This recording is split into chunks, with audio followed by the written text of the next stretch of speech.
Assalamualaikum warahmatullahi wabarakatuh. Alhamdulillah, kembali lagi bersama kita, dan kali ini bukan di channel saya, tapi ini adalah seorang tokoh yang saya kira penting sekali untuk kita utak-atik, untuk kita obrak-abrik. Siapa sebenarnya beliau, bagaimana sepak terjangnya, karena cukup mengganggu apa yang sebenarnya selama ini menjadi platform teman-teman, atau teman-teman yang saya maksud ini adalah anak muda, platform politisi, termasuk juga success story dari beliau akan juga kita kupas. Sama kira-kira dalam beberapa menit ke depan, saya bersama Kak Yusran Sofyan akan menjadi teman diskusi, lawan berdebat kira-kira, karena kita tidak akan berbicara hanya soal pada tataran normatif, tapi pada realita-realita yang ada. Bagaimana kabar ini, Kak? Alhamdulillah, sehat selalu. Alhamdulillah. Rizal gimana? Saya sangat luar biasa, Kanda, sangat sehat. Walaupun di suasana corona ini kayak pandemi, tetap harus berkarya terus, Kak, ya. Siap. Masya Allah. Sebelum saya lanjut banyak tanya ini, Kak, apa kesibukan akhir-akhir ini, Kak?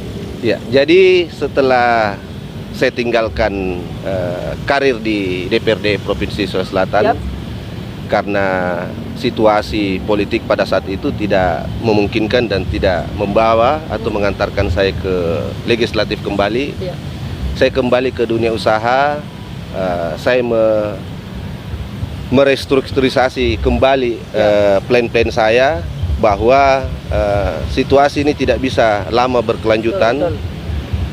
Tetapi ini hal yang biasa di dunia politik, sehingga dengan harapan bahwa ada hal-hal yang lebih baik yang akan datang menanti saya, sehingga saya berinisiatif untuk merubah situasi yang tidak mengenakan ini menjadi situasi yang lebih enjoy, lebih nyaman, sehingga bisa melangkah dan menatap lebih baik lagi ke depan. Luar biasa. Baik, terima kasih banyak, Kak. Saya langsung to the point saja, Kak. Kita berbicara, semua orang punya background, semua orang punya kisahnya masing-masing. Saya cukup kemudian dari Kak Yusran ini cukup menarik beberapa sudut pandangnya teman-teman, ketika kita tahu bahwa Kak Yusran sempat menjadi pimpinan di legislator di parlemen provinsi, dan saya kira banyak yang belum tahu, Kak, karena memang beberapa teman-teman yang saya temui itu cukup menganggap Kak Yusran itu tidak ada apa-apanya, anggap remeh lah, Kak. Sebenarnya Kak Yusran ini bagaimana memulai semua ini dari nol, atau memang sudah ada, atau sudah punya nama besar di belakang, ada backingan, atau bagaimana ini, Kak? Boleh dibagi inspirasi itu, Kak? Sebenarnya saya sangat sangat tertarik dengan sosok Soekarno. Soekarno, Kak, ya? Ya, Soekarnois. Setelah perjalanan itu saya lihat Bapak Prabowo itu berpasangan dengan Ibu Mega. Saya melihat ada sosok yang bisa menduplikasi seorang Soekarno, yaitu seorang Bapak Prabowo Subianto. Itulah pada saat bersamaan setelah pasca Pilpres, saya ada ajakan bergabung di Partai Gerindra pimpinan Pak Prabowo. Saya melihat ini adalah kesempatan yang baik buat saya untuk terjun langsung ke politik. Walaupun sebenarnya latar belakang saya tidak di dunia politik, tapi di dunia usaha. Di dunia usaha, dunia bisnis. Usaha apa itu, Kak? Boleh kita konkretkan? Saya di dunia IT, bisnis IT. IT. Wah, lumayan itu, kan, dah. Iya. Lumayan kalau IT. Terus, Kak? Ya, jadi waktu saya bergabung, saya merasa ada nilai yang saya harus jaga, adalah nilai nasionalisme itu, kebangsaan itu, yang selama ini memang sering dipaparkan oleh seorang Pak Prabowo Subianto. Akhirnya saya bergabung dengan totalitas, dengan fokus.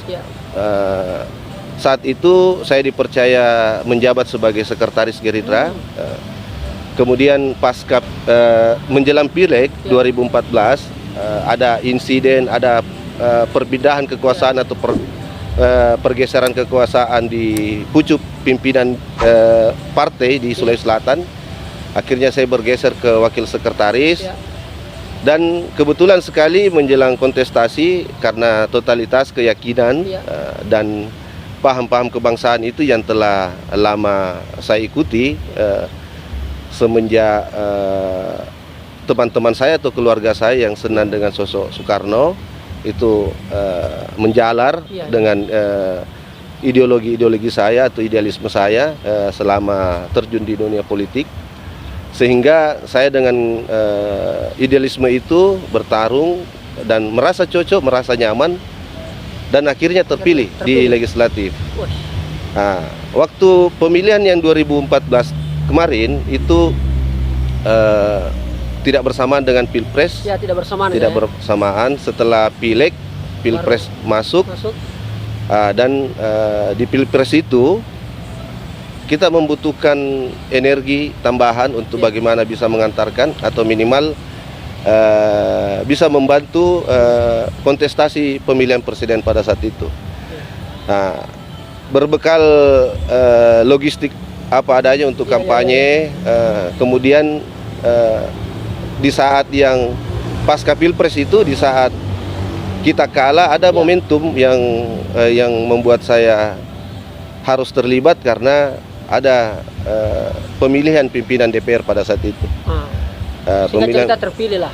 Singkat cerita terpilih karena ada komunikasi yang produktif dengan beberapa petinggi. Dan itu juga berangkat dari totalitas kemarin kan? Iya, berangkat dengan idealisme yang kita bangun bahwa ada kecocokan visi dengan beberapa petinggi elit partai pada saat itu, sehingga alhamdulillah dipercaya untuk menduduki pimpinan DPR. Ya, kalau kita berbicara flashback, sebelum kemudian Kak Yusran terlibat menjadi seorang pengusaha, kan tidak serta-merta langsung jadi begitu kan? Ya.